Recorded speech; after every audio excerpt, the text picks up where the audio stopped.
Good morning! Ulam natin ngayon guys. Tortang kamatis. Ayan, sarap. Sino ang nag-uulam sa inyo nito guys?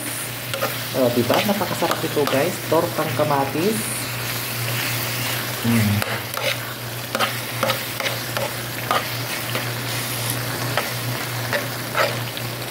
Ayan, malapit na siyang maluto.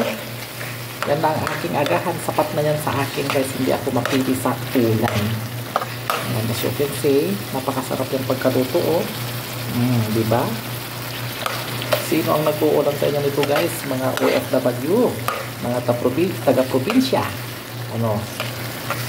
Ayan. So, tikman ko nga. Sarap. Yummy. Sarap, guys. Diba? Karamdaman lang ng panlasa ng Ilocano.